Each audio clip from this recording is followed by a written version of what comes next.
So we're down at PPC Newlands for the final of the Mzansi Super League. It's Cape Town Blitz. I'm going to take on the Jozi Stars. So we're going to give you a preview of what is to be expected from this final.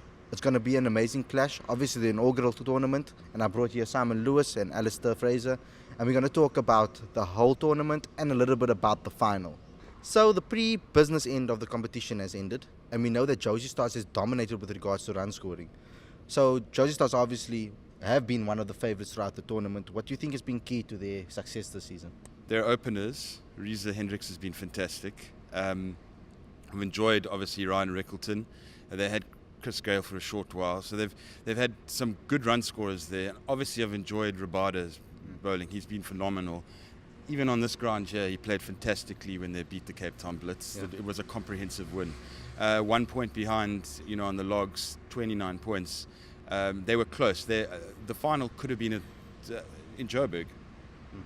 But another thing was Rusty van der Dusten's been fantastic, and also Dane Villas hasn't been terrible, and Piet van Bouillon, they've made runs at the top, and the lower orders really, or the middle orders really sort of stepped up and got quick runs. Another thing actually, Simon, I wanted to ask you is that there's been a lot of talk about the fact that they're playing at the Wanderers and it's the Highveld and the ball travels further. How much do you think that aided the Jozi Stars this season?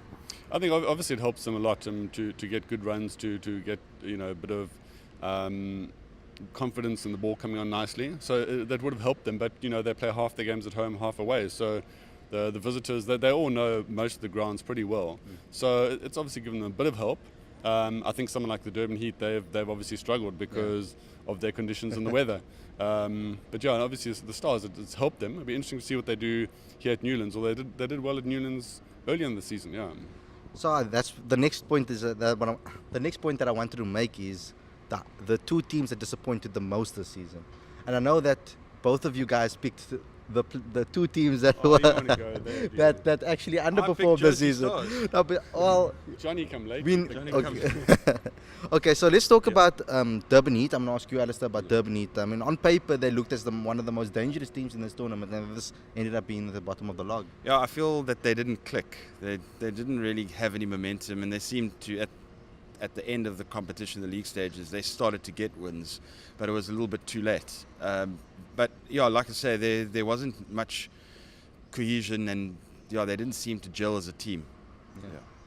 I think if Rashid Khan didn't have to play in that Abu Dhabi tournament, it would have been a completely different story. We've seen how the spinners have performed here. We have the young bowler at the Paul Rocks, Bjorn Fortuin, that has done exceptionally for his side. And so the spinners have really performed here. I mean, Rashid Khan, he's the best in the world at the moment, so in white ball format. Simon, I want to ask you about the Swan Espartans. I mean, specifically because they used AB de Villiers was their captain, and specifically because AB was the forerunner of this whole tournament. They used him in the advert on the Mzansi Super League advert. AB! He did his duty. They say T20 cricket is boring. So like all of those things, they use AB as the ambassador for this tournament. Yeah. He didn't perform at the level that we all hoped he would. Would you say that AB de Villiers, this is going to be very controversial, but would you say that AB de Villiers cracks under pressure? Because I mean, I've seen it for the RCB. When they really needing to score runs, he hasn't managed to do so. It happened in that last match against the Jozi Stars. It happened in the last match against the Jozi Stars where he needed to perform runs and he got a duck. Yeah. And then he managed to score 94 against Durban Heat when the match didn't really matter. So what's your thoughts on AB? It's difficult. I mean, it's difficult to know because you can look at stats and you can say he's failing here, he's failing there, but you need to really look at every innings and see what was the situation. In the MSL this year, he's scored quite low in quite a few innings, but often that's been a situation when Dini Elgenberg made his top T20 score against Jozi Stars. He credited AB with getting the innings off to a good start. So maybe you can say AB cracks under pressure. Maybe he bats to the situation. With a lot of players, you can look at their stats and say, do they crack or do they perform? It's hard to know. I think to me, he does the good things really well. Sometimes maybe it's more a case of that he doesn't always live up to his high standard. So that might be something that he has to bear on his shoulders. But I think if we look at it, most people would probably say he hasn't performed, and that they would say he's maybe cracked. I'd say it's maybe a bit unfair because he has played some great innings. But he's out, and he's a winner, and he hasn't won now, so he'll be hurting, and you'll know that it wasn't good enough, and he'll come back next year hopefully, and take the Spartans or whoever he plays for further. Oh, well, there's another team I really want to speak about, and then once again they're going to go under the radar, just like the equivalent team in the domestic scene does go under the radar. We know about the Nelson Mandela Bay Giants. Their EP equivalent, obviously the Warriors, don't get a lot of credit for the performances that they put in throughout the season. I mean, last season they had an incredible season when they came second in a lot of the tournaments, and they were runner-ups in the Sunfall Series. They were runner-ups in the T20 competition, or they made it to the knockout stages, and they won the One Day Cup. They shared it actually with the Dolphins. And also, sorry, historically they've been a hotbed of talent. Yeah. Some of the best cricketers in South Africa have often come from the Eastern Cape. So when it comes down to the Nelson Mandela Bay Giants, what do you think it is? Do you think it came down to that 2 rained-out games, or do you think it came down to their performance in that last game against the Rocks? To me, I think the rain-out games obviously hurt them badly. But they're very much on the radar, as you said. And sometimes that's good for a team to, the Heat and the Spartans both had big names. Spartans lost Ngidi before it started, so the Heat had Amla in really struggling for form, so that's a big loss. And the Giants had a lot of players just all performing, and that's what matters. And guys performing at the right time. I think the weather, the matches that were called off did hurt them. But what I think is great is that right up until the last match or the last match or two, there were a whole lot of teams that could still got through. And I think that's really exciting. I don't know if that's going to always happen or if it's just luck of the draw, but it seems to happen a lot in T20 that you never know who's out of it. So I mean, the Heat could almost have got through a couple of 2 or 3 games ago. Yeah, you wouldn't have put money on it, I don't think. But so for me, that's very exciting though. So another team that really amazed a lot of people was the Paarl Rocks. After coming from 2 games down and having to fight back to make it off to the qualifiers, they did unbelievably well. But a lot of people will put that on the captain, Faf du Plessis. What do you think was the strengths of Faf? What did he bring to that team to make them so successful? He's got swagger. He's just got so much confidence. I saw him hit Andile Pashlakwaya all over the place when they played here. It was devastating. He square cut him for 6, then he did an amazing straight drive, which Dale Steyn almost killed himself trying to stop, and then he hit him for a beautiful high lofted off drive. He has so much confidence, so much swagger, and he will bring that to the players. I called Paarl Rocks as a wild card, and I think it's partly because of him, and just he's able to corral the younger guys and more inexperienced guys, and just let them gel as a team. I think he's been the reason. He scored 4 or 5 50s, I think. So really, he's been the difference maker. Yeah. Who else do you think in the Rocks team has really performed or outperformed this season? Shining light for me is Bjorn Fortuin. He's been fantastic, and he also said in the media after those first 2 games, when Faf came back in, when the Proteas returned back from Australia, Faf brought this energy and confidence with the team and told the guys to enjoy it, relax, and you could see that in Fortuin's performances after that. He took 4 wickets. He was unbelievable. A real special young spin bowler that I look forward to seeing him in the green and gold. Yeah, and I think also Faf brought a certain level of discipline into that side. I mean, we saw how the pace bowlers have bowled much tighter, and he's utilised them perfectly throughout the games that they've played since then.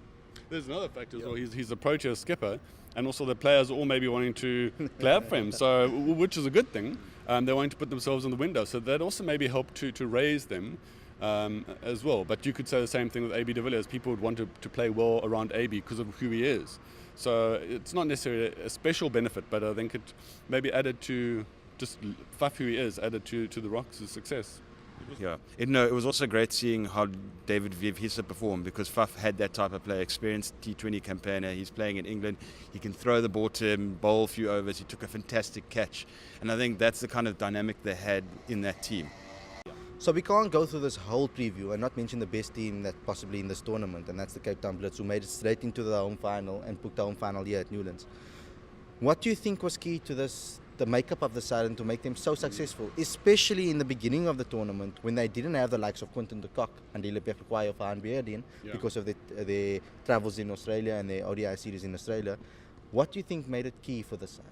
Well, first of all, congratulations to you because you called it from the start. I was going for the Spartans and everything, and Al, you were going for Jozi Stars. Jozi's. Okay, well, so it was just me who already failed. But what struck me about the team was Ashwell's leadership. I think Ashwell Prince's leadership. Right from his first press conference, people were saying, "What do you think about the makeup of the side? Interesting, youngish side, or quite a lot of unknowns?"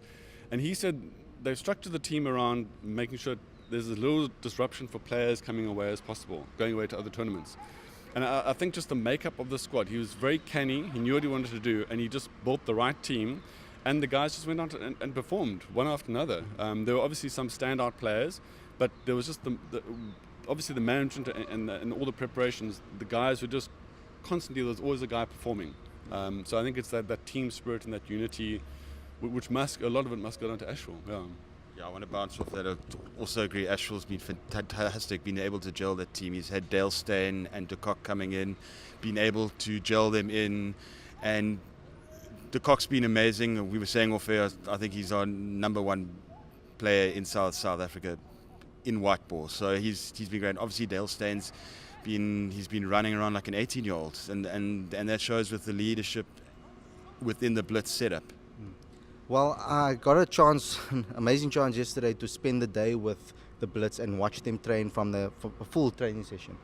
And what stood out to me is how structured Ashwell Prince is within his training sessions. He knows exactly what net he's going to do, what batsman is going to bat where, which order, which bowlers are going to bowl towards them, where their weaknesses are, where their strengths are. He takes every single person individually and he speaks to them differently. It depends on who the player is. Yeah. He gives the players what they need. So I was very impressed with doing that and still keeping that aggression and sternness of a coach that a coach and discipline should have. And he pushes that across. So I was very amazed with that. But I think what he did really well at the beginning of the season was what really caught me at the beginning when I made my predictions was the things that he said at the draft. A lot of the coaches would get up and say, "Oh no," and make a joke or two and say this is why they got the guy and because they got it from this person. He made his choices based on that period where there won't be any Proteas players and that period where he wouldn't have his international marquee player. And he made his decisions on that, and the people that he picked were direct replacements for the people that he would be missing, which was, I think it was phenomenal from that point of view. So with regards to the Mzansi Super League tournament as a whole, there's been a lot of controversy on Twitter, online, from people complaining about the tournament, also a lot of good things said about it. I want to start with you, Simon. Just give me some of the negatives you think that can improve, that the Mzansi Super League can improve going forward. Just in terms of the players, I don't want to mention names because it's unlucky for the guys and it's unfortunate, and they didn't mean no one would have meant to do something. But I was quite amazed. There were quite a few matches at the end, towards the tail of the season, where in big pressure moments, a lot of bowlers, they were bowling a lot of wides, no balls, full tosses. And it happens, and you don't want to highlight it in a negative way, but it was just interesting how the bowlers, that happened to them, and just obviously that's the thing that they're going to learn from it and take away, but just that's important to how you deal with that. I think that I was surprised that the guys sort of fell into that trap, or however it happened, but it also adds to the character of sport. They're not robots. You don't want them to be robots. To me, it was interesting how you could actually have a match where you think there's no way the batsman could win, but they'll actually do it because of partly bowler error and bad luck. So that was interesting for me. Yeah, it was particularly noticeable when Mashanta Lange bowled those two no balls, when it was a chance for the Rocks to make it into the playoffs without them having to actually play an extra game. So it was quite interesting because to see how the Paul Rocks fans were very upset about that particular day. But let's not mention any names like you said. So anyway, another debate that has been flying around is the numbers that are coming into the stadium. I was very disappointed with the numbers that are coming to the locations like the Bullring, which the Wanderers is a magnificent stadium. It really disappointed me that a lot of fans didn't come out to watch the Jozi Stars play. I mean, I think they hit a maximum of about 6,000 people in the stadium. I think that was admirable, but I mean, it has really been the Blitz, the Newlands, and obviously Boyland Park that have brought the numbers. It hasn't been a lot of numbers. It's only been in the 6,000, 7,000s. We're hoping that the Mzansi Super League can put some things into place to actually elevate the tournament next season to get more people. It's the first tournament, so people need to realize that people never even thought that this tournament would kick off. So to have the tournament kick off and be so successful, I feel that people should just be less negative about this tournament, get on board, support South African cricket, support the fans and support the players, and just come out here in masses and come support their teams. I mean, pick a team, pick any team. You don't have to pick a team from where you stay. You can pick. What's great about the Mzansi Super League is that there are franchises that are not connected to the domestic franchises. You can pick any team you want, where your favorite players are, for example. Let's just try to give full support and give the players the support they deserve. So I want to move on to you. That moves on into the more positivity of the league. What do you think were the positives about the Mzansi Super League tournament? Well, to bounce off what you said there, the great thing about the sport is that you can follow a player that you like within the team environment. So if you're not a Blitz fan but you love Stain, you'll support the Blitz. You want to follow that team. I believe that obviously we've got the first one over and done with, and that's great. We need to get a few more. The Big Bash didn't suddenly become the Big Bash overnight. So it's great that we got this one through. Next year should be good, and the following year should be great. Also, the rookies that have done well here stand South African, the Proteas, in good stead. So, the Fortains, the Norkies, they're going to stand up one day and play international white ball.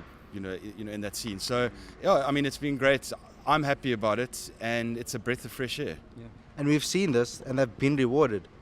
We have some players that have played in this tournament that have been rewarded with falling into the draft or the auction at the IPL. We have Andre Nokia, we have Janeman Milan from the Blitz, both of them from the Blitz. We've got Jason Smith from the Blitz as well, that has put his name in that draft. We have Ryan Rickleton from the Jozi Stars, and we have Luti Sepamla, also a great prospect for the season, incredible talent. We've seen another young talent that is hitting the 145 mark, Corbin Bosch, that's been done excellently as well. So the talent in this tournament has been unbelievable, and I think that is the major positive that nobody can say anything about with regards to that. Nobody can say that hasn't done amazing things for South Africans, young talent.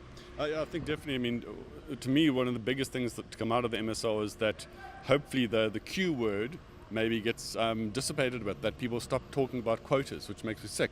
Obviously, the quotas have been put in place at certain times for various reasons, but that's showing that if you give guys a chance, there is talent there, and you can't judge people playing only in, Nokia was doing well in the 4-day franchise series, but no one really gave him acknowledgement because he wasn't doing it against the top players. So him and the other players, Marco Marais, other white players, show what they can do. Piet van Bouillon, but also all the quota players, they're showing, wow, they're doing fantastic. If you look at some of the match-winning performances, a lot of it have been from players who some people at the draft may have said, oh, that guy's just in there to make up the numbers. Yeah. And I think that's brilliant for the players and for the cricket fans. That's going to make such a difference for us all to just look at our players and our cricket in a whole new way. Thank you, guys. That's our wrap for the preview of the Mzansi Super League final. I hope you guys enjoyed it. Please like and share and follow on all our platforms. You know the drill. And we'll be back with a video next week again. Cheers.